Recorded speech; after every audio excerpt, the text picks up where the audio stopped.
Če nameravaš opisati resnico, pusti eleganco krojaču, je nekoč rekel Albert Einstein.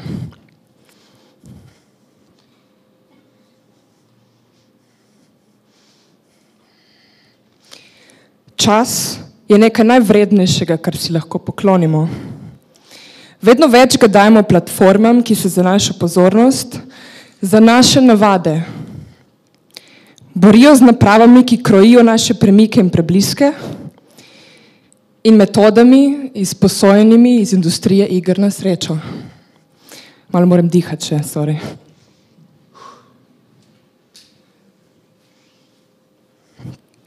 Potek prsta, refresh, je le eden od gibov, ki so v naše telo vsajeni z namenom ustvarjanja sožitja med ljudmi in stroji.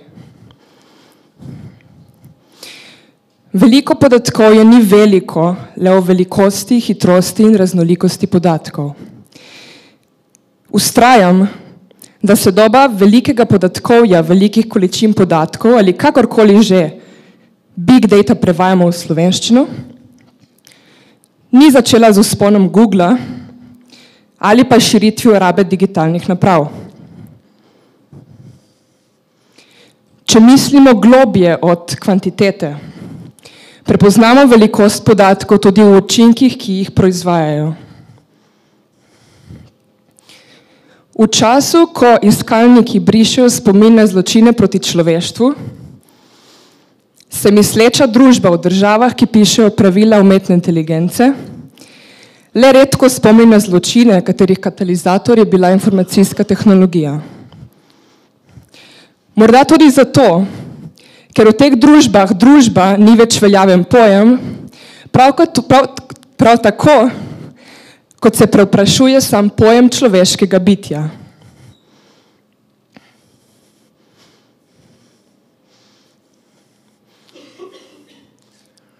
Rojena sem bila 27. januarja in spomnim se, da sem v otroštvu večkrat za svoj rojstni dan na Radiu Koper slišala, da danes praznujemo mednarodni dan spomina na holokaust.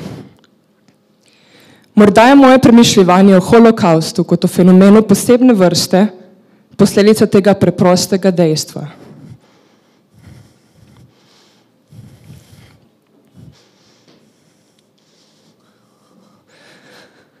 Eno mojih temeljnih zadreg je misliti pomen zločinov proti človeštvu v postčloveškem času.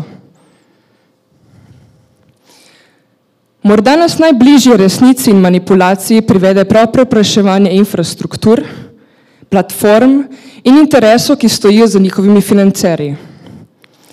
Internet sam in digitalne infrastrukture, ki nam predlagajo vsebine, prijatelje, dogodke, interese in še karkoli drugega, so pač potomke raziskav vojaške industrije.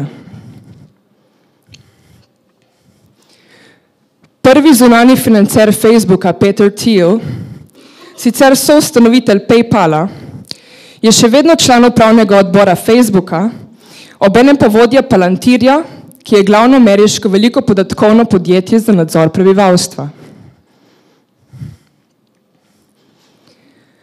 V eseju The Education of a Libertarian, ki ga je Thiel objavil leta 2009, je zapisal, da sta povečanje števila upravičencev za socialno varstvo in širitev volilne pravice na ženske tisto, kar pojem kapitalistična demokracija dela v oksimoron.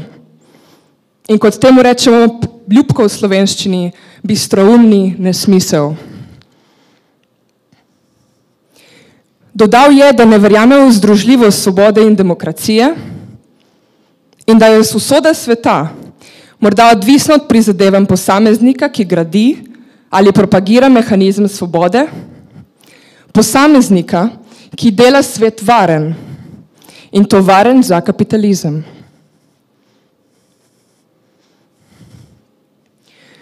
Hannah Arendt je poudarila pomen mišljenja oziroma premišljevanja, presojanja v uporu proti totalitarizmu. Ob svojem teoretiziranju holokausta še ni vedela, da je za učinkovitostjo morjenja kot desna roka Eichmanna stala tehnologija IBM-a. Ironično, V času, ko se je po Nemčiji širil Heil Hitler, so zaposleni IBM-a peli hvalnico svojemu vodji in svojemu podjetju. Vodja je bil Thomas Watson. Poleg tega je zaposlene po stenah spremljal slogan Think. Hvalnica Ever Onward je šla takole. We are here to cheer each pioneer and also proudly boast of that man of men, our friend and guiding hand. The name of T.J. Watson means a courage none can stem. And we feel honored to be here to toast the IBM. Ever onward, that's the spirit that has brought us fame. We're big, but bigger we will be. We can't fail, for all can see that to serve humanity has been our aim. Od leta 1931 dalje so zaposleni IBM-a torej vzklikali Ever Onward. Hvalnico podjetju in njegovemu vodji. In pomen verza To serve humanity has been our aim še ni tako klav v oči. IBM je služil posameznikom, ki so sledili mamljivosti profita, rasizmu in načelom vojaške industrije. Človeštvo, kateremu je IBM takrat pomagal, je bila arijska rasa. In za svoje zasluge je Watson od Hitlera prejel odlikovanje, ki ga je sicer zaradi preglasnega nasprotovanja Tretjemu rajhu v ZDA sicer vrnil.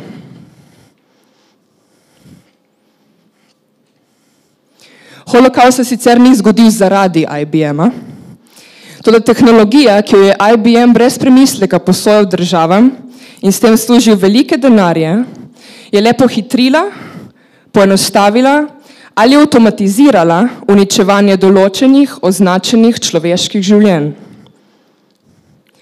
Ta tehnologija so bile luknjene kartice ali punch cards, kasneje imenovane tudi IBM kartice. Bile so računalniški pomnilniški mediji za vnos in shranjevanje podatkov, kjer je vsak stolpec na luknjenih karticah beležil določeno biografsko lastnost. Milijoni ljudi so bili tako učinkovito umorjeni zaradi tehnologije avtomatizacije, ki je to omogočila. Te kartice so torej omogočile štetje, načrtovanje, analizo, izračunavanje in posledično upravljanje s kategorizacijo in getoizacijo. Tako je Solutions Company pripomogla k končni rešitvi židovskega vprašanja. Hollerit oddelek, ki je upravljal z luknjenimi karticami, je imela skoraj vsako koncentracijsko in uničevalno taborišče.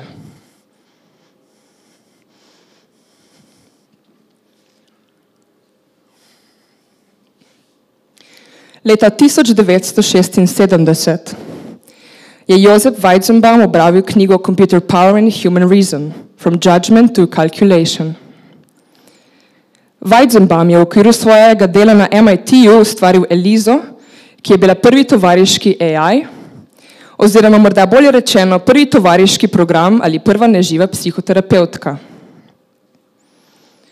Po širitvi kode za Elizo oziroma doktorja, kot je bil program imenovan, so psihiatri začeli govoriti o možnosti avtomatizacije psihoterapije, kar naj bi omogočilo njeno večjo učinkovitost in tudi dostopnost. Weizenbaum je bil zgrožen nad tem, da so ljudje, ki so govorili s programom, opisovali, da jih Eliza razume in so se s programom želeli pogovarjati v zasebnosti in izdati skrivnosti. Weizenbaum je kot begunec ali ubežnik pred Tretjim rajhom, ki si je kariero ustvaril v Ameriki, prepoznal problematičnost razumevanja strojev kot ljudi, izhajajoč iz razumevanja ljudi kot strojev ali sužnjev. Iz tega je izhajala njegova kritika uporabe Elize kot zaupnice in nujnost upora proti mehanizmom, ki generirajo blodnje, kakršne je v ljudeh vzpostavila Eliza. In ko so mu predlagali trženje kode, ki je poganjala Elizo in njeno rabo za avtomatizacijo psihoterapije, se je namesto tega Weizenbaum odločil za študij humanistike. Zapustil je delovno mesto na oddelku za računalništvo na MIT-ju, da bi študiral etiko in filozofijo. In iz tega obdobja izhaja preomenjena knjiga Computer Power and Human Reason, From Judgment to Calculation. Eden pomembnejših in nekako pozabljenih dokumentov, ki obravnavajo nevarnosti programiranja, oblikovanja in tako tudi nadzorovanja živečega. IBM and the Holocaust, Edwina Blacka. Knjiga, ki razkriva vlogo IBM-a pri holokaustu, je nastajala desetletje. In ne glede na vse napore, da bi novica o tem, kar se da učinkovito obkrožila svet, pri čemer je sodelovalo veliko medijskih hiš in raziskovalcev, je izdaja knjige leta 2001 minila brez pretresov. Tistega leta, ko je imela resnica v javnem prostoru drugačno vlogo, kot ga ima danes, je svet z 11. septembrom dobil veliko zgodbo in morda se je zato tudi malce pozabilo na vlogo IBM-a in s tem informacijske tehnologije pri dogodkih, ki so dali ime zločinom proti človeštvu. Kot piše Sherry Turkle, ko so bili otroci tistega dne v New Yorku ujeti v bunkerje, so mnogi starši rekli nikoli več. Nikoli več ne bomo nepovezani. In tako smo se povezali. Sama sem prvi mobilni telefon namreč dobila tudi leta 2001, pri 8 letih. Povezali smo se z bližnjimi, daljnimi in obveščevalnimi. 2 leti potem, ko naj bi se začeli boriti proti terorju in začeli iskati teroriste, 2 leti po rojstvu dvojčkov, torej leta 2003, se je v ZDA že izvajala TIA. TIA, oziroma Total Information Awareness, je, oziroma je bil, saj se zdaj nadzor izvaja pod drugimi imeni, a s še vsiljivejšimi sredstvi, sistem za masovni nadzor prebivalstva. Vključeval je tehnologije za avtomatizirano biometrično odkrivanje, prepoznavanje in identifikacijo ljudi na daljavo. Tehnologije za nadzor glasovnih komunikacij v različnih jezikih. Tehnologije za napovedovanje terorističnih napadov s pomočjo analize obnašanja, ki se usmerja še na raso in religijo. Tehnologije, ki služijo napovedovanju politične nestabilnosti in grožnjam državne varnosti.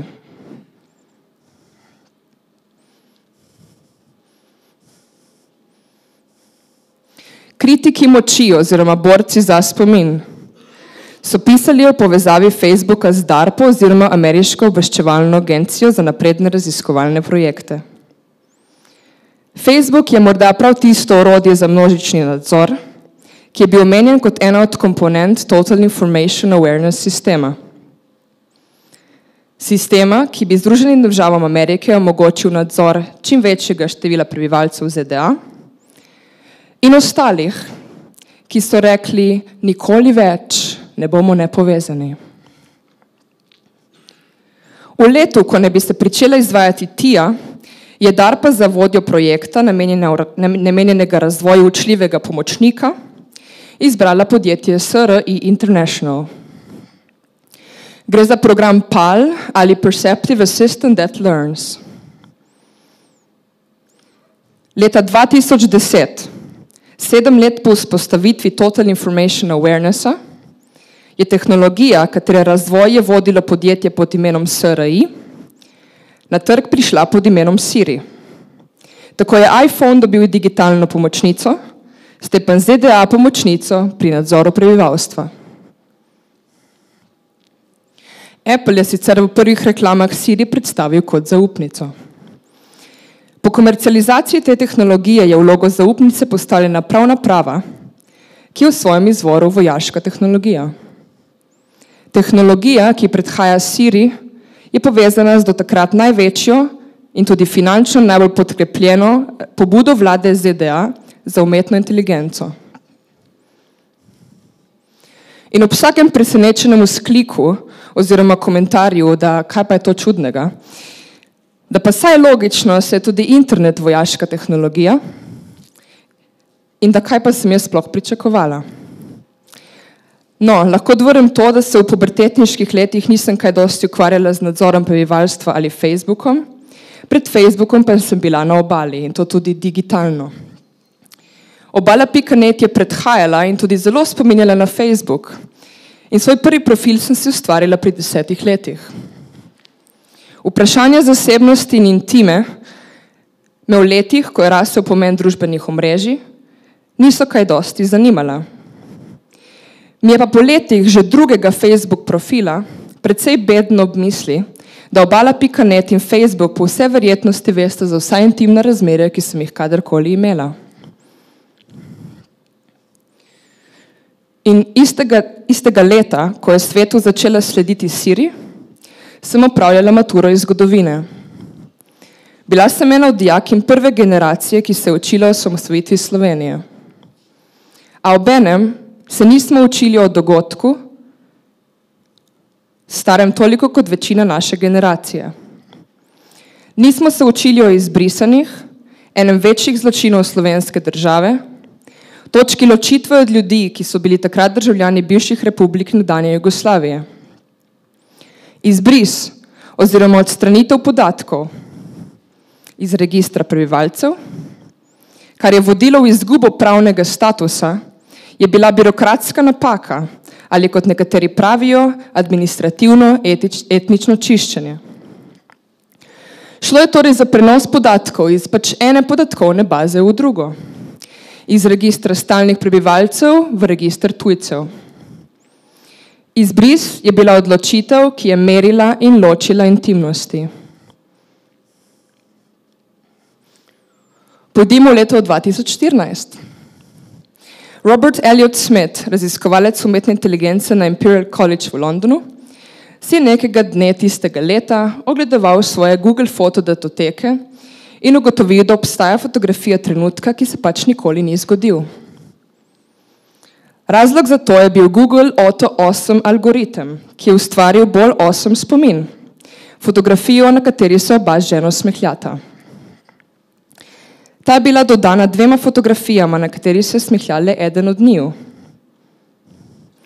Elliot Smith je komentiral, da je dejstvo, da je ta algoritem zasnovan in komercializiran, ni zaskrbljujoče izključno v kontekst družinskih slik. Lahko ima velik politični pomen, na primer, če so ljudje na sliki, ki so oblikovani ali popravljeni z algoritmom, znane politične osebnosti. O tako imenovanih deepfakes oziroma računalniško generiranih replikacijah ljudi se je začelo najprej govoriti v okviru pornografije, o postavljanju obrazov znanih osebnosti na telesa pornoigralk. V tem kontekstu pa se ponovno ni preizpraševalo problematičnosti pornografije kot take ali pa resnice. Resnica je namreč nekaj, o čemer govorjenje je vedno bolj škandalozno početje. Letos sem bila na predavanju digitalnih humanistov iz Sciences Po v Parizu, kjer deluje Bruno Latour. Po njihovem predavanju o sledenju fake news oziroma lažnim novicam sem jih vprašala, kako razumejo in določajo resnico. Na to mi niso odgovorili. Rekli so le, da spremljajo način, na katerega se novica viralno širi. In tako določijo lažnost ali resničnost. Orodje, o katerem so govorili, sem uporabila za raziskovanje poročanja o seks robotih oziroma spolnih robotih. In jasno mi je postalo, da je resnica tisto, za kar se raziskovalec, ustvarjalec orodja ali pa pač financer odloči. Kaj se torej zgodi z dokazi, skupnim razumevanjem, z razmerjem resničnosti do fikcije v času tako imenovanih deepfakes? Če za delovno ali delujočo sprejmemo definicijo totalitarizma, ki ga postavlja v točko, v kateri se vzpostavi neka nova vera ali pa nevera v resničnost, kaj nam brani upor? morda prav digitalne tehnologije, ki merijo našo intimo. Verjetno do upora težje pride v času, ko podatke o tistih, ki nasprotujemo sistemu neomejenega izkoriščanja, nadzornikom pogosto ponudimo kar sami. IBM 21. stoletja v vojaško-industrijskem kompleksu pomeni le eno od podjetij, a kljub temu ostaja precej pomembno.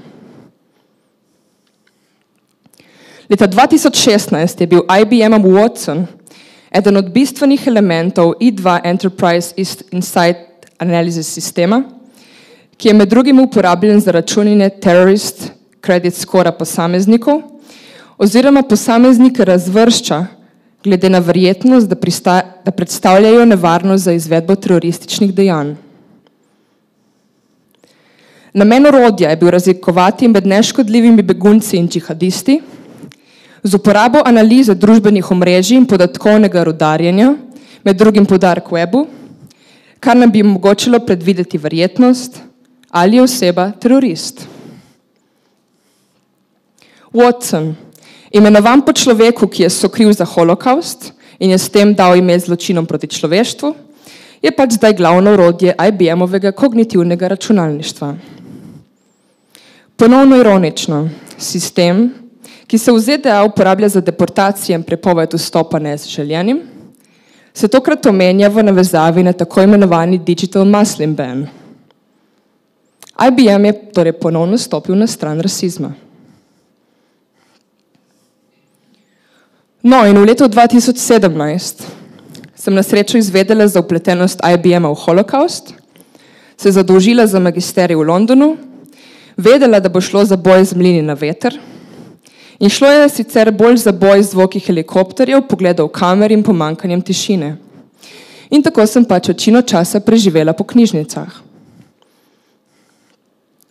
Med drugim pa sem šla tudi na LGBT karierni sejem, kjer je razstavljal tudi IBM. O svoji udeležbi na tem sejmu so zapisali sledeče. IBM has a long-standing commitment to diversity and inclusion, recognizing the unique value every individual brings to the workplace. We believe that innovation comes from seeking out and inspiring diversity in all its dimensions. For over 30 years, IBM has been a proud supporter of the LGBT community. Be proud of what you do and who you work with. Eno od zaposlenih na IBM-u sem vprašala, zakaj na letaku, na katerem IBM piše o svojem vplivu na raznovrstnost in človekove pravice, ne piše ničesar o holokaustu, v katerem je bil IBM vpleten v zapiranje in pobijanje homoseksualcev. Ob tem je prebledela in rekla, da pač tega ni vedela. Nekje sredi semestra, ob vzniku afere Cambridge Analytica, je končno več ljudi razumelo, kaj sploh študiram. Rekla bi, študiramo, ampak le redki smo se ukvarjali s povezavo velikega podatkovja in zasebnosti ter vpliva na človekove pravice. Ne glede na vse zgodbe, ki smo jih slišali, od gaydar algoritma do diskriminacije temnopoltih, lukenj v GDPR in lahko bi še naštevala, bistveno vprašanje, s katerim se je moral vsak soočiti, je bilo, v kakšne namene bom uporabila svoje znanje. In to so vprašanja, s katerimi se tisti, ki študirajo informatiko brez družboslovne komponente, sploh ne soočajo. In ko se in če se, si tisti, ki delajo s podatki, velikokrat dovolijo izgovor, s katerimi svoje delo ločijo od družbenega, ali pa rečejo, da pa se tudi oni ne vedo, kakšen bo rezultat algoritmov in analiz, ki jih poganjajo. No in smo v letu 2018 in le s težavo sledimo vsem novicam, ki prihajajo iz ene bolj financiranih in militariziranih pol, velikega podatkovja, robotike in umetne inteligence. V poplavi novic, ki so PR za nadaljevanje vlaganja v te tehnologije, se mi zdi pomembno omeniti slednjo. Pred dnevi je na Tech Summitu Ben Goertzel, eden od obrazov Hanson Robotics in ustvarjalec kovinsko-plešaste robotke Sofije, sporočil, da so v navezavi z malteško vlado vzpostavili delovno skupino za umetno inteligenco. Ta bo preučila možnosti, da bi robotom in umetni inteligenci, po njihovo rečeno breztelesnim robotom, ponudili test državljanstva. Vodja te novoustvoljene skupine je dejal, da bo podelitev državljanstva robotom in umetni inteligenci oziroma elektronskim osebam na Malti omogočila tudi dostop do državljanstva Evropske unije. Na Malti torej razvijajo državljanski test za robote, ki bo preverjal, koliko ti poznajo zakone oziroma državljanske pravice in dolžnosti, kar nam bi jim te pravice tudi dalo. Pravilno odgovarjanje na vprašanja naj bi torej bilo dovolj za dodelitev pravic, ki so mnogim odtegnjene. Kot da je pravilno odgovarjanje na vprašanja in inteligenca tisto, kar dela nekaj vredno življenja. Ne vem sicer, zakaj ti, ki gradijo humanoidne robote, to sicer počnejo, se ponavadi znajo odgovoriti le na vprašanja, ki se začnejo s kaj ali kako. In v času, ko vzporedno z avtomatizacijo raste tudi število odvečnega prebivalstva, ko narašča število beguncev, ekonomskih, okoljskih, političnih oziroma neprostovoljnih migrantov, iščem najboljše argumente, s katerimi bi pač pojasnila, zakaj je fetišizacija robotov, fetišizacija artefaktov, nevarna. V Saudovi Arabiji, kjer ima plastično glava Sofija že državljanske pravice, ekonomija za zdaj še sloni na migrantskih delavcih, ki pa so brez pravic in svoboščin. Namesto vlaganja, bodisi denarnega, emocionalnega ali libidinalnega, v avtomatizacijo, bi lahko skupno bogastvo šlo za to, da bi gola življenja pretvorili v življenja vredna živih. A dogaja se nasprotno. Vlaga se v nova in sintetična življenja, katerih duše rastejo iz naših digitalnih sledi. Iz pogledov, ki jih namenimo zaslonom namesto svojim bližnjim, rastejo iz podatkov, ki otežujejo naše samoodločanje, kritično misel in avtonomijo.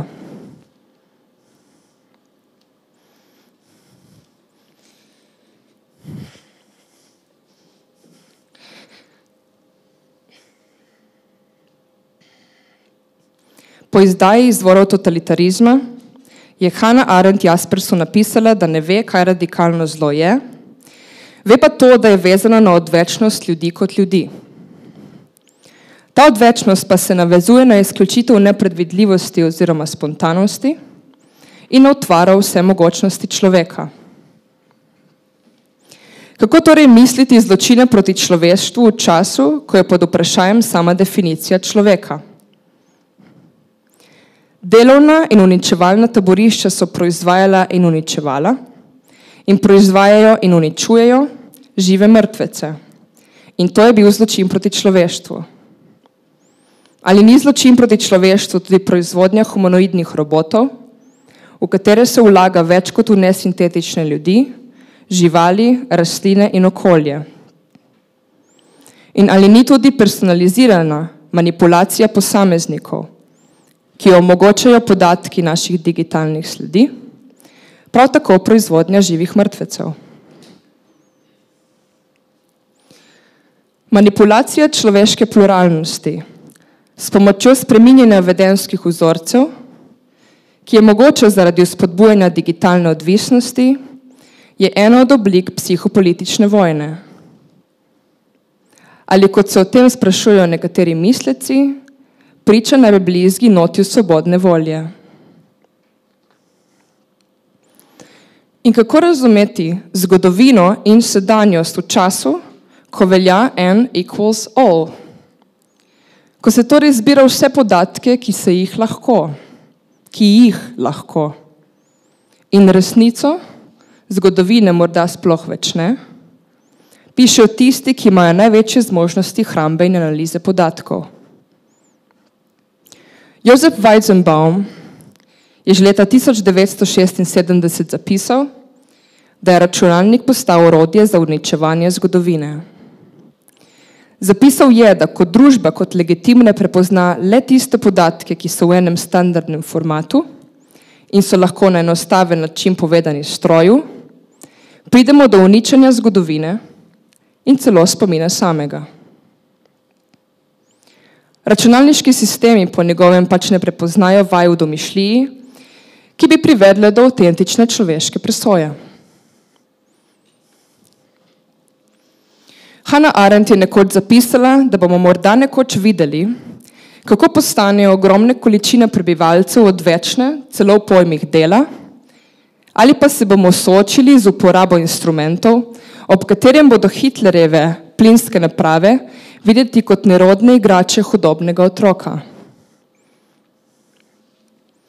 Nekega dne sem razmišljala o tem, kako bi izgledale nove plinske celice, ki bi kar naenkrat na nas ali pa njih spustile uničujočo snov. Pomislila sem na metaforo dežja, na oblak, ki bi na nas spustil kislino. Takrat se mi je ideja kisline zdela bolj smiselna kot ideja oblaka. Toda v dobi, ko v oblaku nakupujemo, hodimo v banko, se družimo in v oblaku počnemo vedno več stvari, ki nas delajo ljudi, me skrbi, da uničenja sploh ne bomo opazili. Kako sploh razumemo psihopolitično vojno in ali se tako vojno sploh da razumeti? Podatki, ki so shranjeni na tujih infrastrukturah, predvsem v Amazonovih oblakih, morda pomenijo bolj bolečo, tišjo, počasnejšo socialno smrt. Primer neke ženske, ki se je več let trudila izvedeti, zakaj ne dobi kredita ali službe, je indikativen. V podatkovni bazi je bilo namreč napačno zavedeno, da je nekoč preprodajala amfetamine. In ona je ena redkih srečnic, ki je za to napako izvedela. In ponovno, Josef Weizenbaum je zapisal: znamo šteti, ampak vedno hitreje pozabljamo na to, kaj je vredno šteti in zakaj.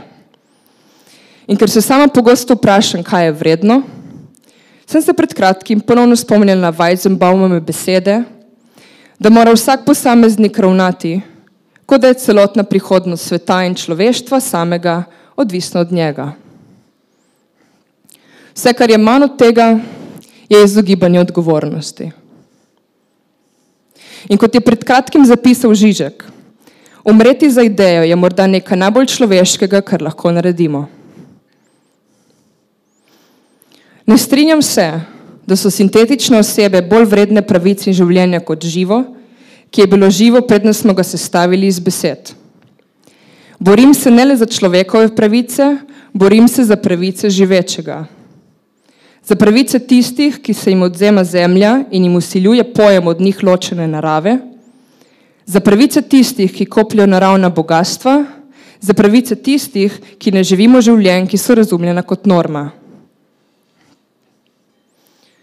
Surovina, ki ustvarja duše novih sintetičnih bitij, smo mi.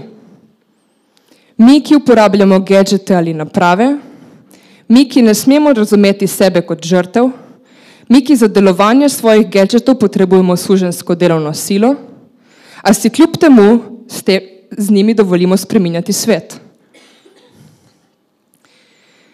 Vem, da ponujam le vprašanja in opomnik ugodli zgodovine. Torej, kaj lahko storimo? Za začetek prevprašamo merila, ki krojijo ritme naše intime, se odpremo, jih odpremo in prevzamemo nadzor nad algoritmi oziroma navodili za življenje. Zaključila bom z besedami Srečka Kosovala, ki je leta 1925 zapisal: zmaga resnice v kulturnem, humanizmu v gospodarskem, pravičnosti v socialnem življenju bo največji triumf sodobnega človeka.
Dobrodošli, to je Grounded 2018.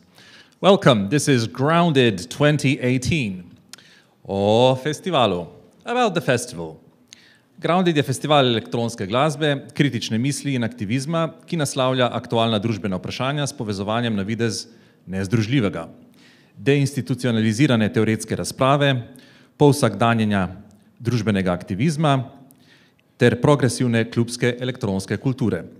V razpravah, projekcijah, predstavitvah, glasbenih nastopih in druženjih, katerih vrednostna izhodišča so enakost ne glede na osebne okoliščine, solidarnost s šibkejšimi in avtonomija posameznika posameznice, udeleženke udeleženci iščejo informirane, argumentirane in odgovorne odzive na izzive sedanjosti in prihodnosti. Grounded is a festival of electronic music, critical thinking and activism that addresses current social issues by combining the seemingly incompatible. De-institutionalized theoretical debates, everyday social activism, and progressive electronic club culture.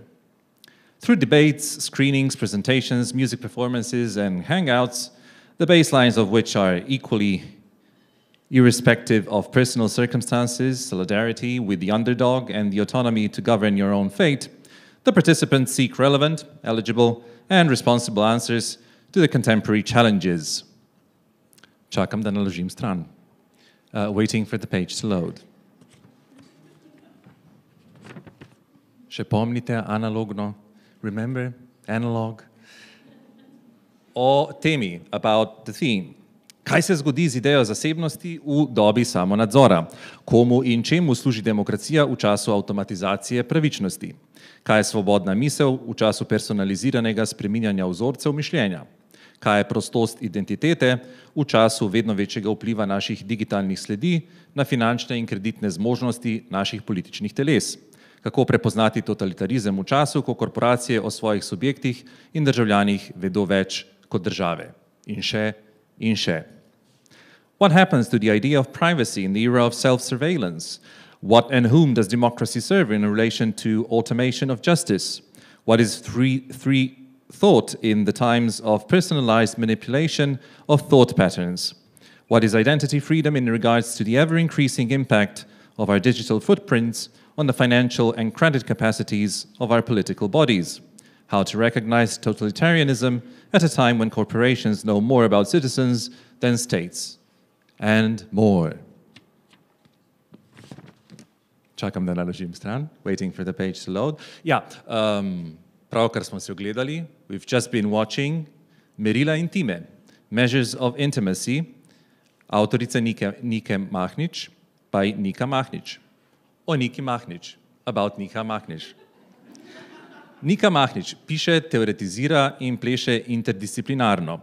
Diplomirala je iz seks robotov, spolnih robotov oziroma kulturologije in antropologije na Fakulteti za družbene vede v Ljubljani in magistrirala iz temne umetnosti velikega podatkovja na King's College v Londonu. V magistrski nalogi je mislila prvega proaktivnega companion robota oziroma upravljalca. Aha, se me že loteva umetna inteligenca. Is this artificial intelligence zoning into me? Companion robota oziroma upravljalca omreženih naprav z emocionalno umetno inteligenco. Je soustanoviteljica inštituta Danes je nov dan in aktivistka pri kampanji proti spolnim robotom. Nika Mahnič is an interdisciplinary researcher, writer and dancer. She wrote her BA thesis on sex robots at the Faculty of Social Sciences, University of Ljubljana, and obtained her MA in Big Data at King's College, London. Her MA thesis focused on the first proactive companion robot, and manager of IoT services, devices employing emotional artificial intelligence. She's co-founder of Danes je nov dan, Today is a New Day, Institute and an activist at the campaign against sex robots. Sledi, coming up. Nujnost politike človeškosti v času robotov in umetne inteligence. Necessity of politics of humanness in the age of robots and AI.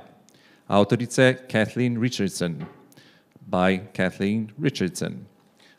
Pozneje se pridruži še Nika Mahnič v pogovoru, and she'll be joined by Nika Mahnič in a short Q&A, I guess. or Kathleen Richardson, about Kathleen Richardson.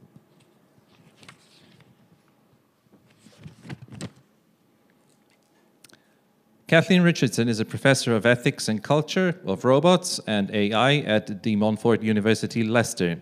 She studied social anthropology at Cambridge University, and she researched the making of social robots at MIT.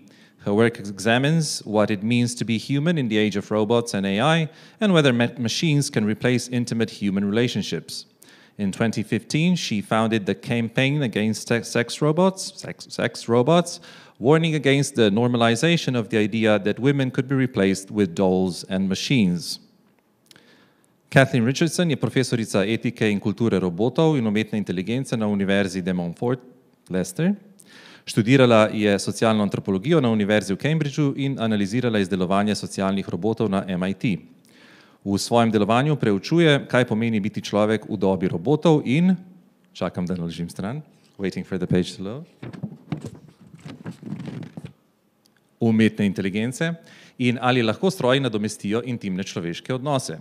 Leta 2015 je ustanovila kampanjo proti spolnim robotom, ki je opozorila na normalizacijo ideje, da bi se ženske lahko zamenjale, da bi ženske lahko nadomestile lutke in stroje. Stroji in lutke nadomestile ženske. How's that for a glitch? Analog glitch. Kathleen Richardson, prosim.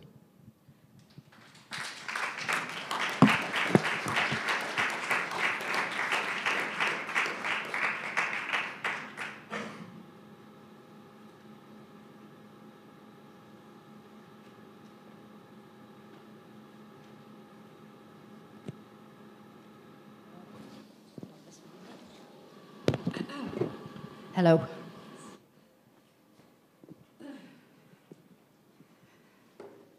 Good evening, everyone. It is absolutely brilliant to be here. And first of all, I must apologize because I've actually got a cold.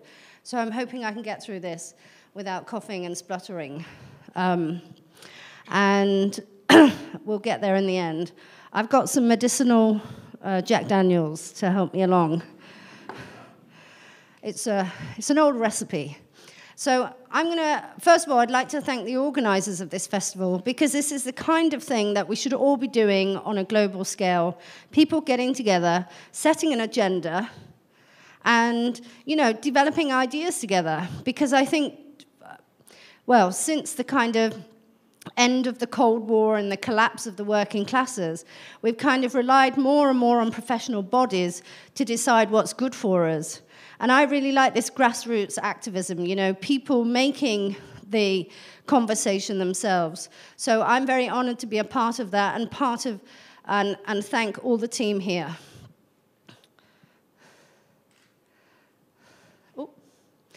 So let me tell you a bit about the elements of my work, what means something to me.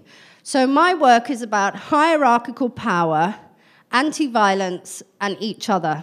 And basically, you can sum up all my work through those kind of three paradigms. And I hope it becomes apparent to you why these are important to me, and I hope maybe these themes are important to you too.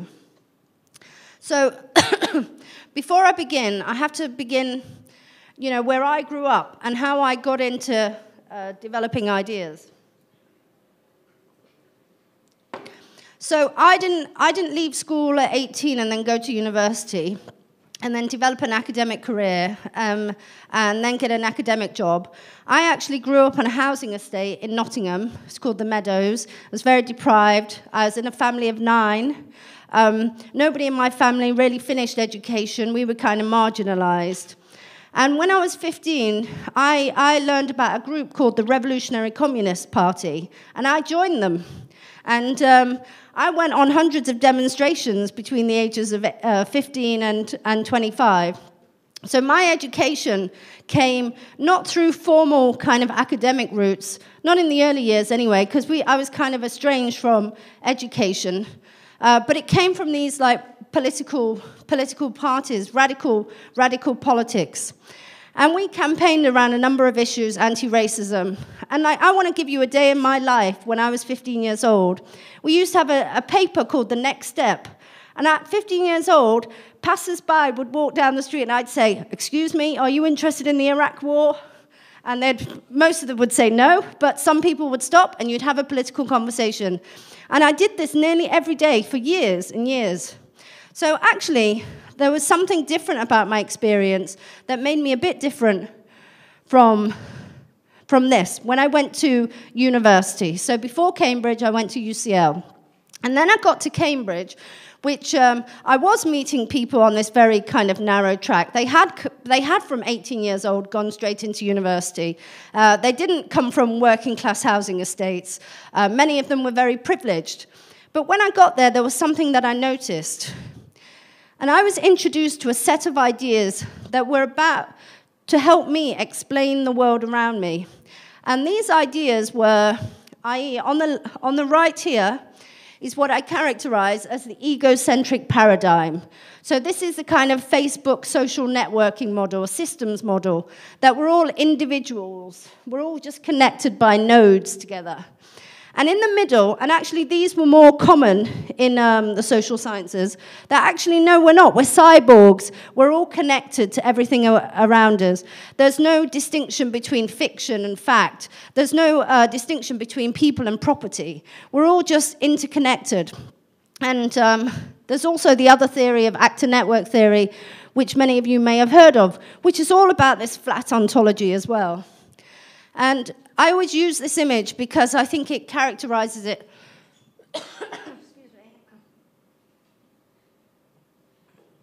very well. We have a woman, she's draped at a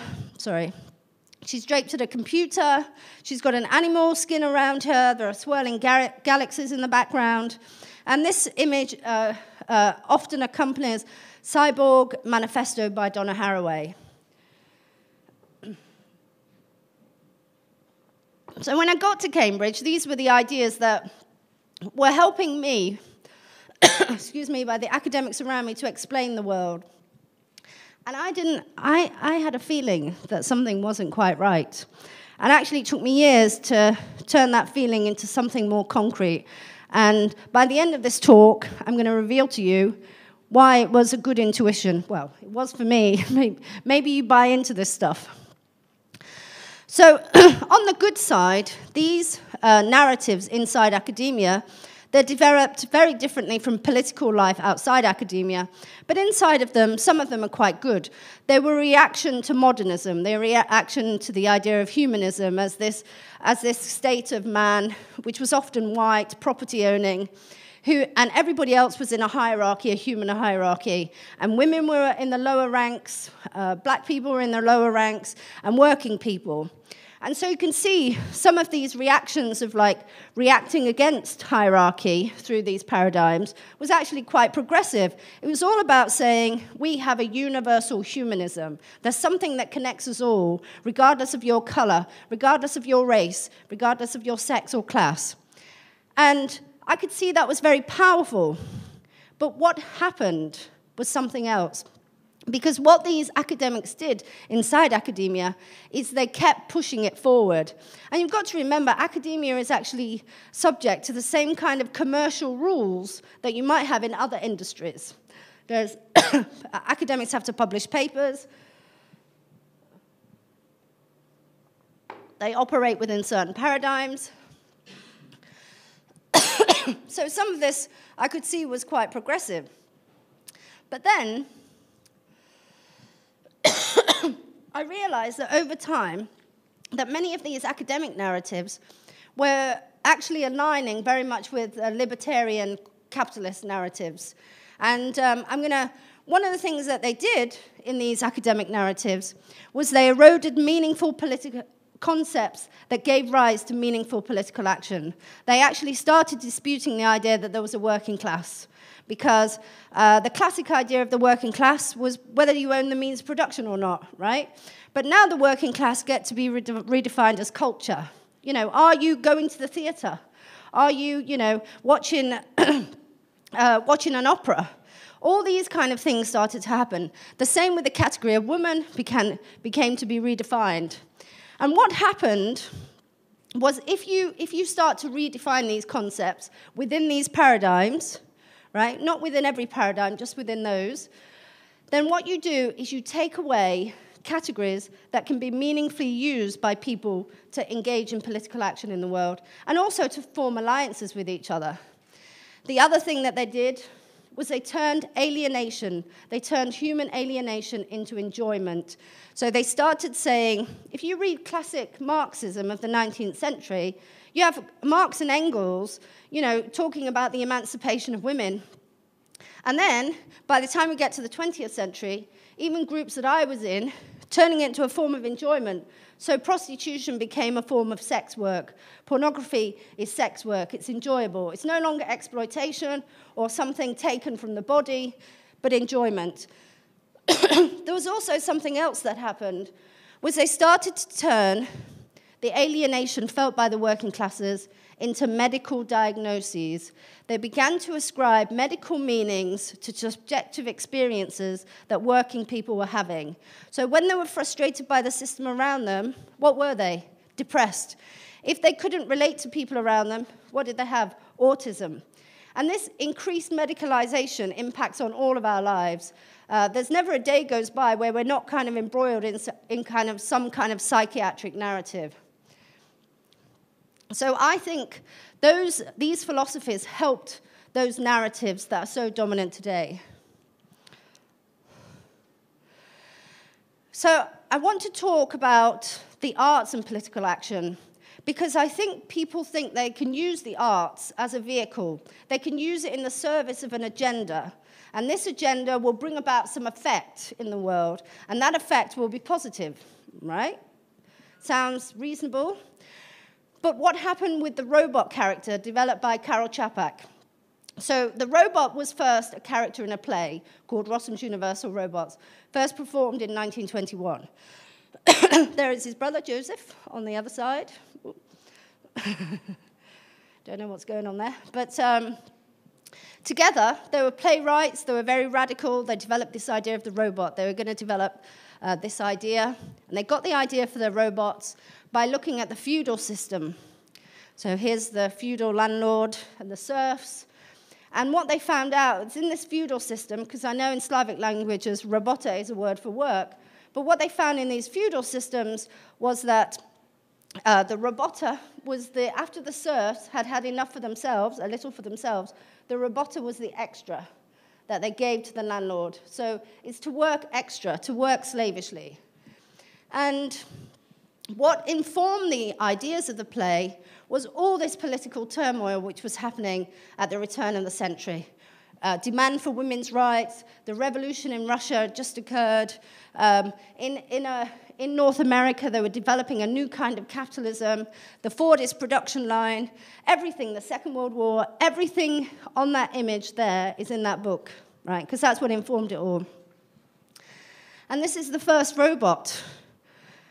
It looks just like a person, right? Looks like just like a human being.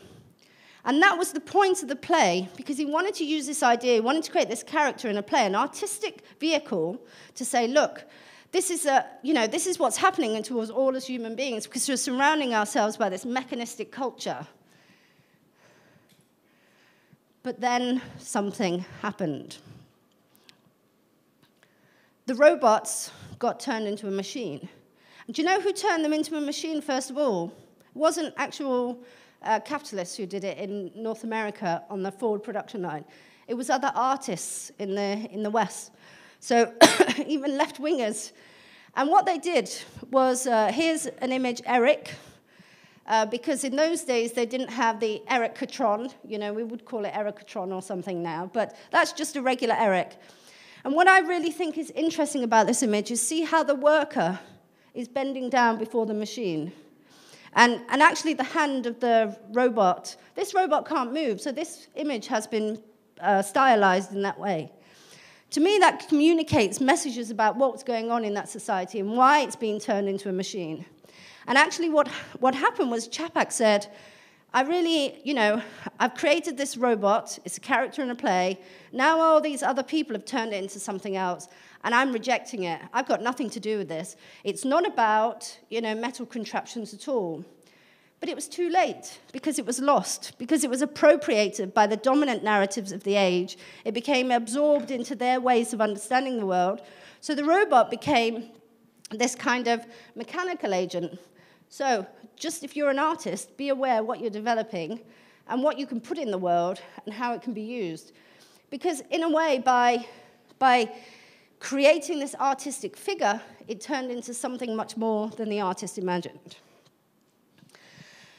So we fast forward.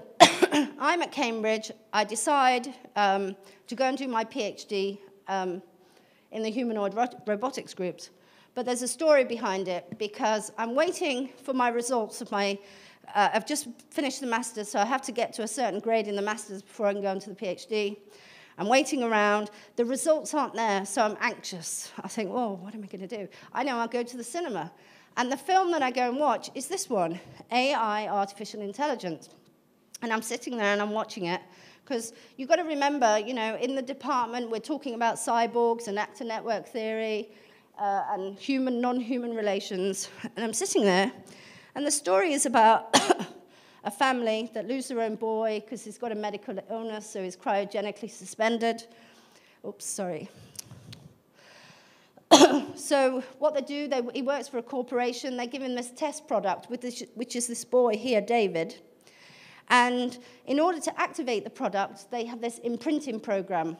And anyone who knows about attachment theory knows that imprinting is part of the kind of the language and vocabulary of attachment. As I was watching it, I thought to myself, I don't want to go off, because my plan was to go off to Amazonia and look at how indigenous people interpret the environment. I thought, what I want to do is I want to look at robots, because we are anthropomorphizing objects in our own culture. I don't have to go to Peru or Brazil to see that when it's going on right here. And that's what I did. And I got to the lab, and I imagined that when I got there, because they were making these humanoid robot figures, they would be making useful robots to help us. But if you look at this robot, what do you notice about it? Well, it's got no arms, it's got no shoulders, it's got no body, it can't walk. But why, I asked the people in the lab, why they were developing robots like this? To be companions for people, to be their friends. This is what we're doing. And I knew at that point something had shifted. What had made robots turn into a thing, something that we use, a tool, into a direct object for a human relationship? Something had changed. And even though many of the kind of ideas developed in this lab seemed different to the ones developed in social anthropology, some were very similar. So there was a book published in 2003 by Donna Haraway, who I'm a big critic of. You can read my first book to find out why. She wrote a book called the Companion Species Manifesto. When I got to this lab, these were professors in lab, usually males in the lab, talking about robots as a companion species. So I thought there was something interesting going on there, a kind of parallel world, which I didn't quite understand at the time. And then I realized that it's part of a broader discussion. And we're all familiar with this now, right? Because I bet you in your country, you've got labs now producing robots to be friends to the elderly and to help people with Alzheimer's.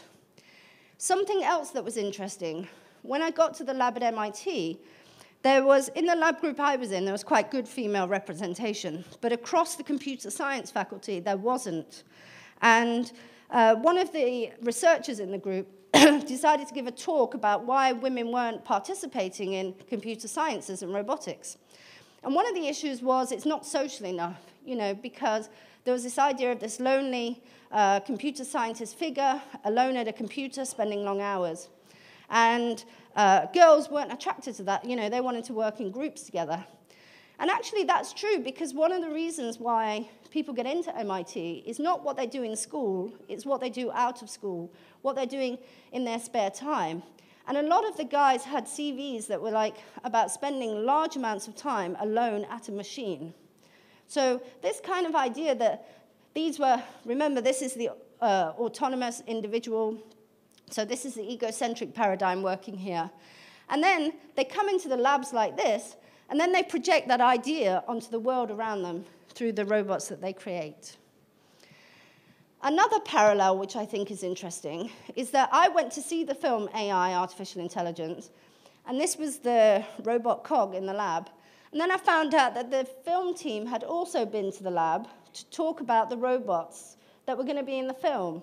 So these strange parallels start developing between, they're not the same, by the way, just because a kind of commercial Disney company or a film company goes into a robotics labs, they're not the same, because at the end of the day, when they made AI, artificial intelligence, did they phone up this robotics lab at MIT and say, hello, we're going to make this film.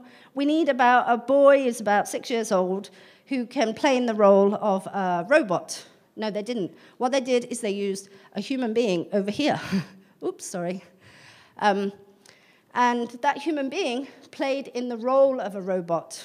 And I want you to remember that, because actually all the fiction you see are people pretending to be robots. And what happens is robotic scientists use this fiction to promote the idea, to promote their agendas, to say, look, my robot's like, can't do anything at all now, but watch this film, you know, that's where it's going. And they still do it to this day. So then I also began to notice is that they began to make analogies between machines and human beings.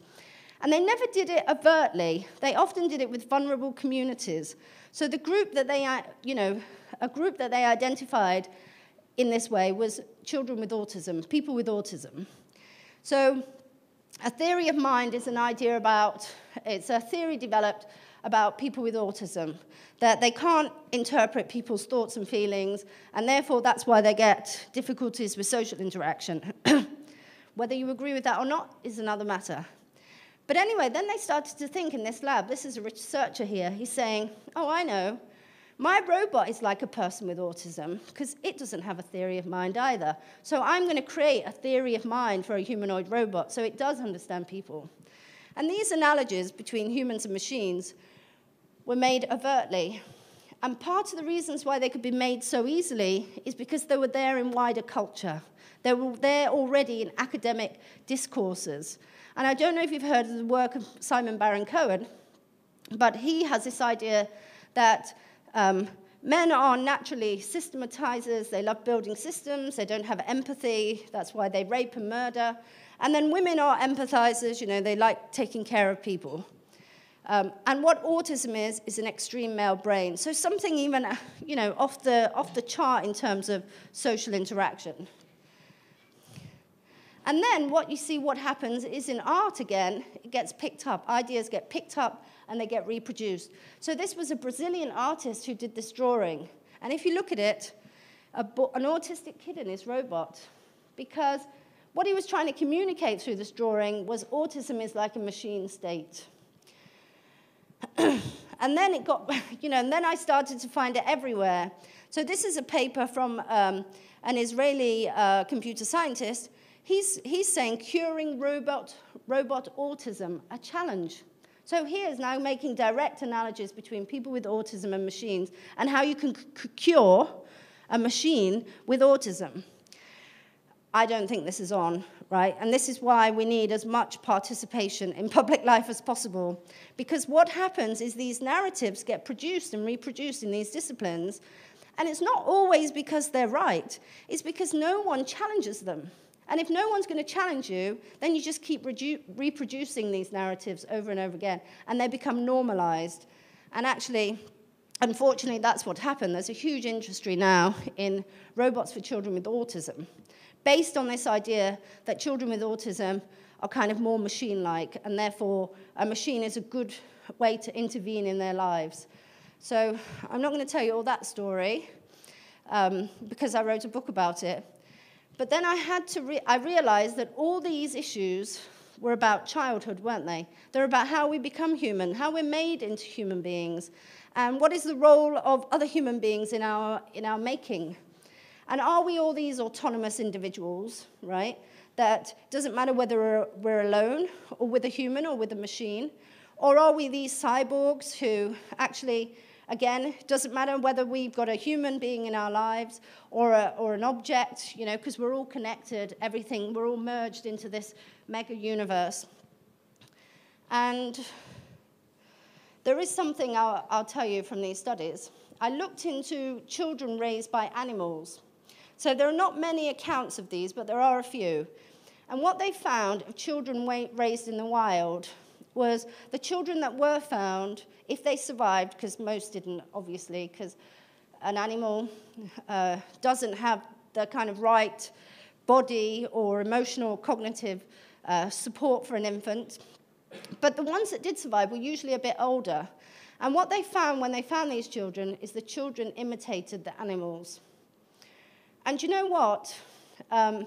They did later studies on monkeys, and they put them into cages, and they basically took away any social contact or also any living being. And these are Harry Harlow experiments, which you can all look at. But those monkeys, they actually went, they couldn't relate to anyone after they were released into an environment with other monkeys. They couldn't mate, they couldn't form normal social interactions. So I think we have to look at these child development studies, and we have to be thinking very carefully about, this idea that we can just start replacing these intimate human relationships with machines. And you can read my book on it there. So all this had happened, and it's now 2014. And so I began this work 2001. And now I'm starting to notice that they're doing it again. They're making analogies now between women and robots and dolls even. Not even a robot, just a doll. And as I go on, I learn more and more that the way they're making these analogies is by saying that dolls can substitute prostituted women, or we could have sex robots, and that would either abolish prostitution altogether, or it would create a new object on the menu. And actually, there is a brothel in Germany that has a grotesque sex trade industry, but where you can actually go in and you can buy a human body or you can buy a doll. So they're already putting it on offer. It's already on the menu for men who visit prostitutes. But again, this is not me reading into something, right? I didn't make these analogies. It was people in the field of sex robots that began to make those analogies. So here, I'll read some of it. This is David Levy, who wrote a book on sex dolls and sex robots. He said, it was really interesting doing the research. Then I got the idea that sex with dolls is like sex with prostitutes. The prostitute doesn't love you and care for you. It's only interested in the size of your wallet. So I think robots can simulate love, but if they can't, so what? I thought prostitution was a really good analogy. And you know what? This time, I'd had enough. I knew something was going on more widely in our culture, coming out of what I considered a partnership between academia and commercialism, and how they were basically developing ideas that were dominating our culture. And at that point, I launched my campaign against sex robot. I wrote a paper. I said, look, this is really serious. It's not just anecdotal anymore. It's not just happening in 1 or 2 labs. I don't care what people can come up with any fantasy that they like. But these projects are funded to millions and millions of euros now. Not the sex robots, but the companion robots. This idea that somehow, people in the future, if you're alone, it's all right, we'll just give you a machine. You can buy a machine, and then you can buy all the updates and the software and everything. And, don't have to worry about social interaction because it'll be just like a person. This is what's going on. It's real and it's serious. And I'll just mention something else here because I know Nika, I can't understand Slovenian, but I do remember her saying Sophia. So this is like an animatronic doll, basically, that was given citizenship in Saudi Arabia. That doesn't even give women citizenship in Saudi Arabia. And it got recognized as a citizen. So what was able to happen was when a country recognized citizenship, right, it affords you certain rights, right, and obligations. Probably gave the citizenship rights as a woman because it doesn't have many, but nevertheless. What happened only a few weeks ago was Azerbaijan gave it a visa. And I want you to think very carefully about this, right? Because imagine if objects Commercially produced objects, okay, they have a face on them, but these are commercial products, get given citizenship. You could develop hundreds of products, and they could have voting rights. You could alter the course of democratic elections, because now your citizen product has the right to vote, or has some other right in a democracy. I mean, these are serious things that we have to consider. Seems far-fetched, but not when you consider corporate personhood, which was given. So corporate personhood was given to corporations before even women got recognized as persons. So it has happened before in the past, but I won't go into that. You can read my next book on it. So again, this interchangeability. And this time, my inspiration wasn't from childhood. Well, part of it was because there is a narrative in childhood that actually we are slaves to the adults around us. We have no control. So we're relying on their goodwill so they don't kill us. But there's also these wider narratives about abolitionism, anti-slavery. And actually, all the rights we have now is because people got together and they decided that they didn't want to be regarded as pieces of property. They didn't want to work 17 hours a day down a mine without any rights. Only through those actions do we have any rights at all. So anti-slavery became my next thing. And then I discovered a brand of feminism that I knew about because people had told me about it. So the earlier communists told me about it, and they said, these are all women, they hate men, they think all men are rapists. That was my introduction to radical feminism when I was 15 years old. And then when I got to university, when we were studying feminism, do you think Andrea Dworkin was on the reading list? No, she wasn't. Who was on the reading list? Judith Butler.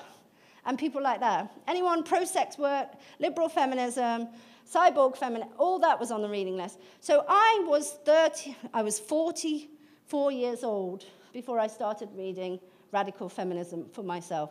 Don't listen to anyone when they say, don't read a book. Go out and read it right now.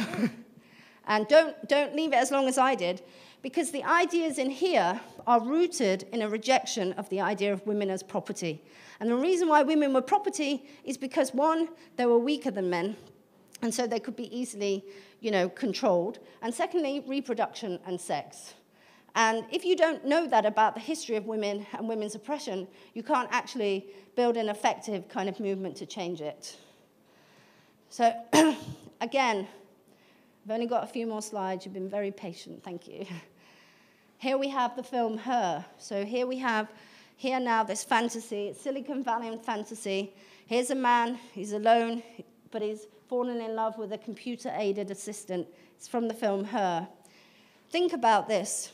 Is this the egocentric paradigm, or is it the cyborg paradigm? Actually, it's both at the same time. It's egocentric because he's man alone. He's just an individual. He's detached from all his social relations. But it's cyborgian because now his social relations becomes an object, a commercially produced piece of property that's owned by a corporation.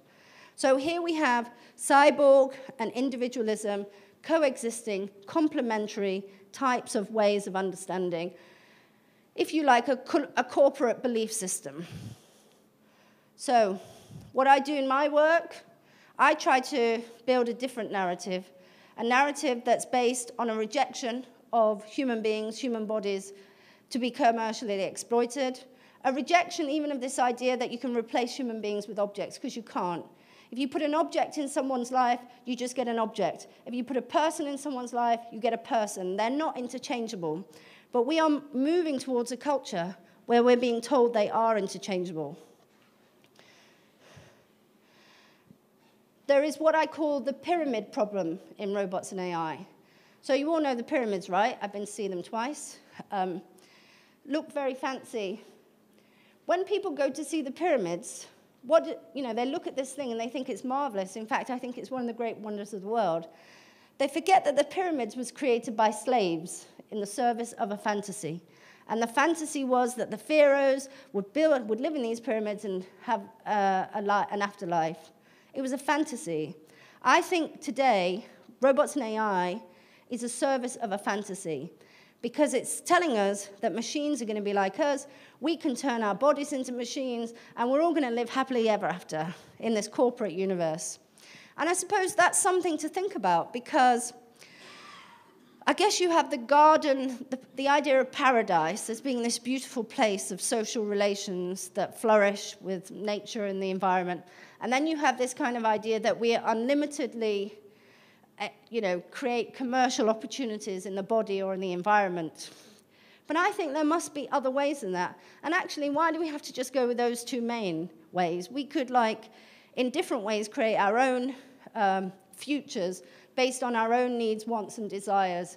And maybe they won't be the same needs and wants as everyone else around us, but at least we'll be more engaged with what's going on around us. At the minute, societies, governments are putting all their resources into this fantasy of AI. You know what AI is going to do? It's going to turn society into a living museum. We're just going to be mechanized. All our aspects of our lives will be just mechanized.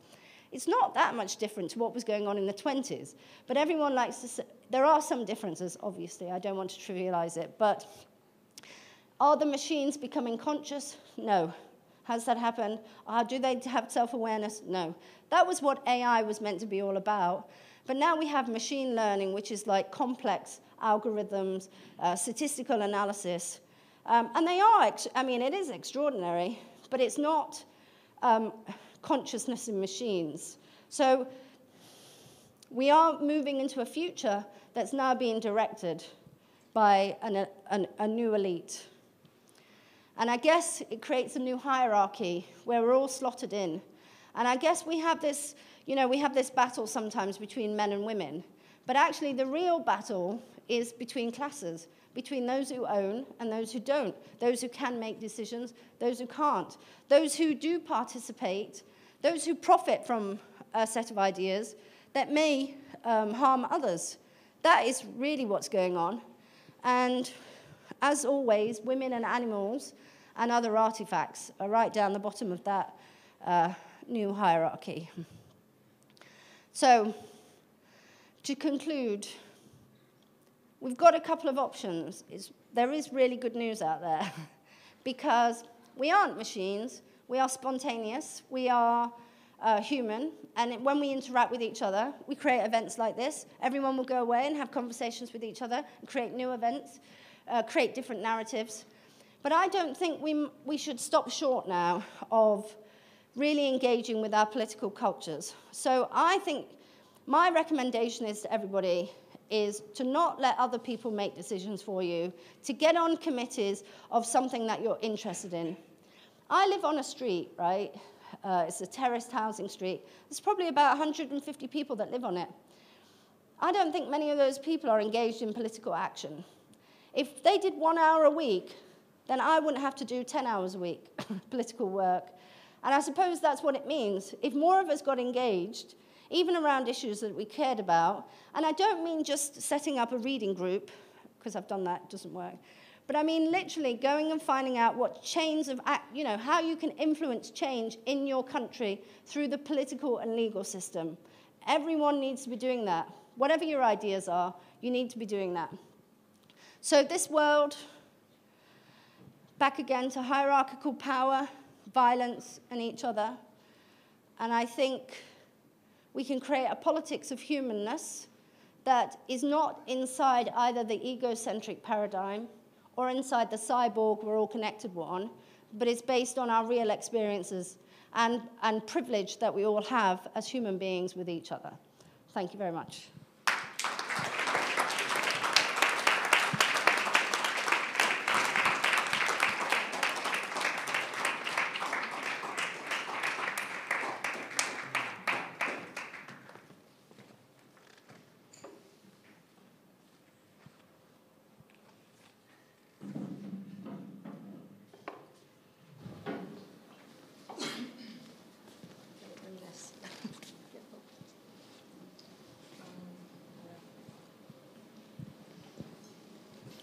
Thank you.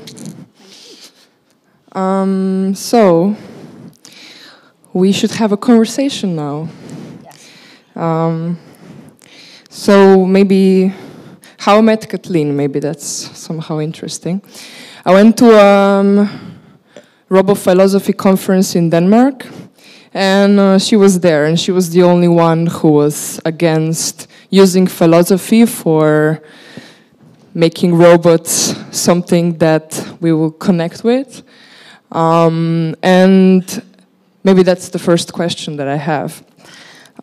So at this event, there was people from the campaign against killer robots, and they were really like saying, what's the point with being against sex robots if we have bigger issues such as killing people? And I guess there's a big, I usually have a big confusion around this, because at the same time I believe it's a question of how we are represented, question of who's being killed, is it us or someone else?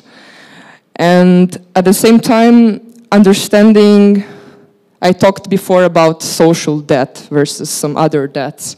And I think when it comes to sex robot versus killer robots, there's still this understanding of what is death, or what kind of death is more problematic in our society. So I'm not sure that was a question, but just... Yeah, I know where you're coming from.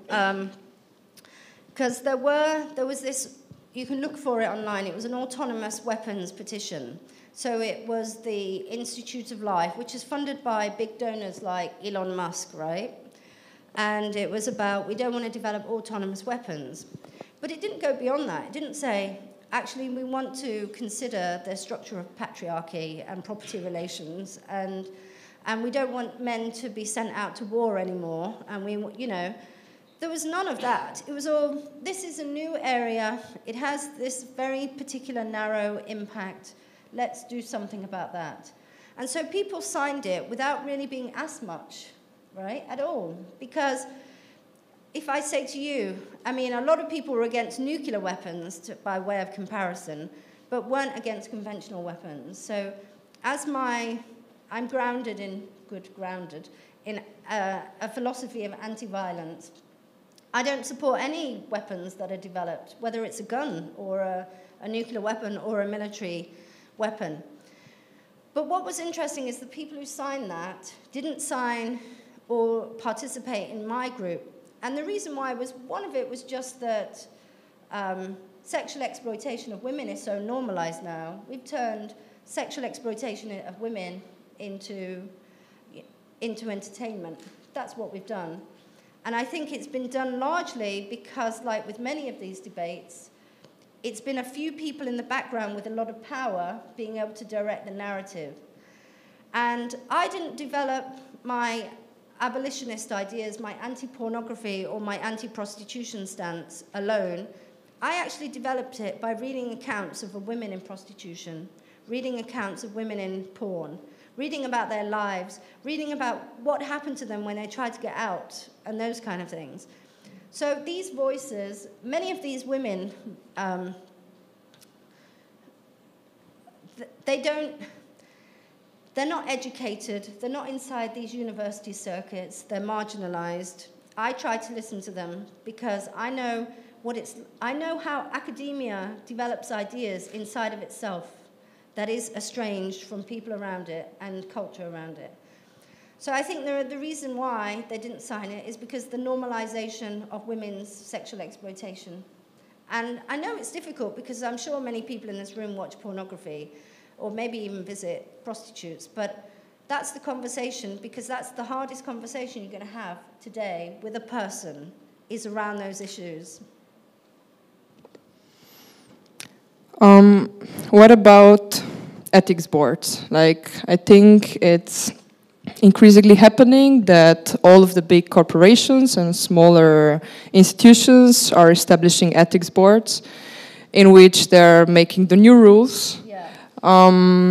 Are you part of any ethics boards, or what is your understanding of this? How does this work? Is this like making a story nicer, even though it's just hiding the real interest behind, or, yeah? Well, I think because we have this new technology, there are new power brokers who are Basically, in my experience, what happens is you have governments, they all are invested in AI and robotics because they all think it's going to reinvigorate their economy. But they know that there's all these problems with it because the things like it's racial profiling or it's, objectification of women. So they set up these ethic boards and then they recruit experts. And those experts recruit their other experts in their field. So what you do is you have a hierarchy of experts. And I guarantee all those codes that they will develop about robots and AI will be absolutely useless in 10 years when they become normalized in our culture. I don't want to rely on them. I want to rely on ordinary people to participate in these groups and to raise different kinds of concerns. Because only when you're in these rooms will you be able to voice some kind of opposition.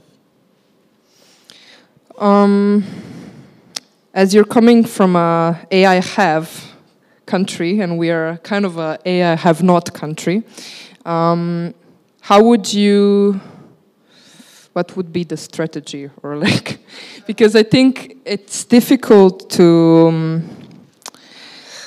I'm also now reading accounts from UK or US where the money behind is very different than here. So I'm just trying to understand like how to, if we kind of localize the issue and try to, yeah. Well, the secret to AI is to turn something every day into something that's automated. So take this chair, for instance. You could introduce some kind of device into it that could register how many people sit on it, what their weight is, what time today. I was thinking actually, you have a target like obesity or something. So what you could do is you could put AI into plates, and it could the plate could run away when the calories have been eaten on the plate that the government thinks are the legitimate calories that a person should eat, So all you have to do, AI is really, how can you automate something that already exists? That's basically what it is. I think it's probably got about 5 years before it runs out of steam, maybe 10. I think it's a fantasy that we're investing a lot of money in. But that doesn't mean it's not going to have an impact on our lives. The way it'll have an impact on our lives is like Facebook and Instagram and other things. It will make us spending less time with each other, more time with machines. There are other technologies, for example, like nanotechnologies, environmental technologies that don't receive the kind of interest as AI, unless you can dress up an environmental problem as an AI one. But I think we'd be wrong to put all our resources into robots and AI. Not even Google are doing it. Google have pulled out of developing bipedal robots. Now, this is a big, major corporation. If they really thought there was a future in bipedal robots, they wouldn't drop the companies that made bipedal robots. I have the last question now. So you started researching robots and AI in 2001, if I understand correctly. What changed? Like now you're saying that we have like some years more. What changed in terms of, if you just think about power, AI, robotics, what changed? I think for me, I was probably more sympathetic to the egocentric paradigm, consciously, because there's a strand in left-wing politics that's libertarian, and I think we should be very suspicious of that, because actually libertarianism comes out of right-wing politics, and the libertine comes out of a sadist culture. So I kind of always liked this idea of being the individual, the Randian individual that was doing the right thing. And over time, the more I learned about human relationship, the more I learned about how important we were for each other. And actually, it's not only that we need each other, because we do, but actually it's the only thing that without each other, ordinary people can't make any changes in the world, because we don't have money, we don't have institutional power. So the only thing we can do is is find a way to work together. And actually, to work with other people is very complex. You need to build trust. You need to build empathy. You need to have organizational skills. These things aren't easy because we're living in a culture that's knocking all those things out of us as fast as it can. Was that my last question? Yes. So I just want to say one last thing. So what I'm trying to do at the moment is develop legislation. I didn't have the image, but if you look at 1776, the Declaration of Independence, those men, they didn't just write, we'd quite like to have a different society, thank you very much. They said, we're descended from God. You know, we are the people who want to change the world. And they had this kind of belief in themselves about what they could do. And I think we need that same kind of belief, not their belief, but one equally as vibrant, as determined, as ambitious to bring about real change. But I don't believe in violence, so I'm not a revolutionary communist anymore. But I guess I think we should use the instruments that are available to us, and that is politics and law.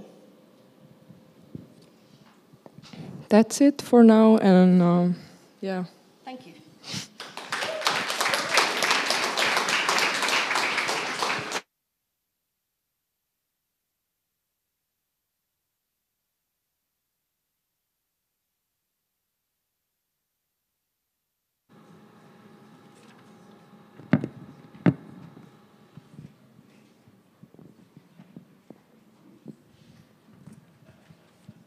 Hvala obema. Thank you both. Hvala še enkrat. Thanks again.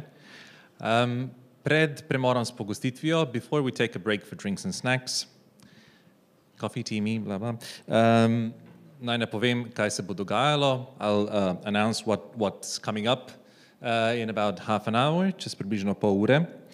Projekt Kaje Skrbinšek, Mali Daz, Moasis je audiovizualni performance in inštalacija, ki raziskuje povezave med zvokom, telesnimi gestami in gibljivo sliko. V ta namen umetnica uporablja lip motion, senzor, ki njene geste prevaja v ukaze za upravljanje digitalne audiovizualne vsebine. Kombinacija različnih funkcij pretvarja senzor v digitalni inštrument za artikulacijo tovrstne glasbe tudi na odru. V kontekstu inštalacije je občinstvo povabljeno, da s svojimi gestami aktivno sodeluje pri ustvarjanju svoje verzije skladbe. Na ta način projekt Moasis poskuša zabrisati meje med občinstvom in nastopajočim. Čakam, da naložim. Waiting to load. Project Moasis, created by Kaja Skrbinšek, Malida, is an audiovisual installation performance exploring connections between sound, gestures, and moving image. It utilizes leap motion, a hand-tracking device, as an audiovisual instrument which allows you to intervene, play with, and manipulate lisan, the composition created specifically for this work. In the context of the installation, audience members are invited to actively participate in remixing the piece. In še pozneje, and later still, after v pritličju. Ustanova je družbena struktura, ki postavlja pravila za vedenje večje skupine ljudi. S pristojnimi na plesišču poskuša posegati v javni prostor in ga vzgajati v skupnost. Ustanova sklicuje redne skupščine ter dogodke, ki krpijo skupnost in kolektivno zavest. Kolektiv in njegova skupnost se zavezujeta k iskanju vzporednic klubskega in družbenega ter njunih presečišč. Delovanje kolektiva ni omejeno samo na okvire plesišča, temveč ga presega in svoja temeljna prepričanja poskuša uveljavljati tudi v širši družbi. Kolektiv in odprto platformo bodo na festivalu zastopali njeni delegati. Maša, Berlin, Vogue, Commercial Break, Estera in Nula. Ustanova or institution is a social structure that sets rules for the behavior of a larger group of people. With jurisdictions on the dance floor, it tries to intercede with the public space and continue to raise it into a community. Ustanova convenes regular assemblies and events that strengthen the community and collective consciousness. The collective and its community are committed to finding parallels of club and society and their intersections. The work of the collective is not limited to the frames of the dance floor, but exceeds it and attempts to apply its basic beliefs to the wider society. The collective and the open platform will be represented at the festival by its delegates, Maša, Blun, Vogue, Commercial Break, Estera and Nula. To je bil Dražen Dragojevič, umetna inteligenca za to uro, dve in tudi po pol ure pozneje. Hvala.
vas povabim, da se pridružite kaj, pa preden vas povabiva tako, da malce poglobiva, kaj se točno dogaja.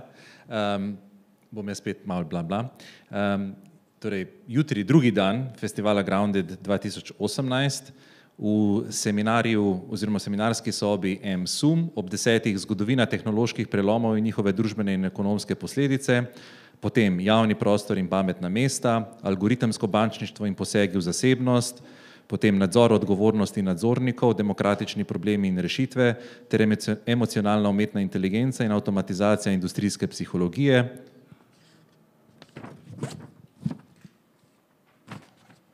Nalagam. In v pritličju ob 18:30 vzhodno od Queera ali kjer ga najdeš, Grindr in AI. Kaja? Poglobiva. Poglobiva.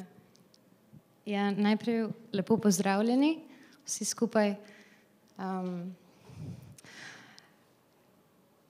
Tale projekt se imenuje Mali dah smo Oasis in je rezultat enoletnega dela. Gre pa za audiovizualni performance, kot ste morda opazili, in hkrati tudi inštalacijo, v kateri v bistvu me najbolj zanima, kako v bistvu uporabljate to vi. Torej, bolj kot moj performance bi želela, da je to skupni performance, kjer tudi vi lahko sprobate ta inštrument lip motion. In če je res tako intuitiven, kot si sama rada domišljam, da je, trenutno gre za krajši performance, ki se bo s časoma razširil, ampak zdaj mi lahko pri tem pomagate vi, ki se boste, upam, da upogumili in sprobali ta inštrument še sami s temi 3 gesticami, s katerimi sem jaz upravljala inštrument. Tako da jaz bi vas na tem mestu rada povabila, da pridete sami, sprobate inštrument in mi poveste, kaj si mislite.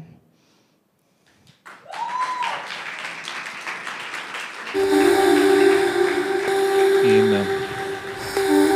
kdor ne bo sam sprobil, se bo pa družil z mano, jaz bom šel do osebe, ki zgolj in samo gleda in se šel Rorschachov test. Kaj vidite? Torej, mislim, da je boljša pozicija tukaj, kot da z mano peljete naprej. Ok, hvala. To je bilo za prvi večer, ne še vse, ampak skoraj da vse. Ostanite grounded, stay grounded. Hvala.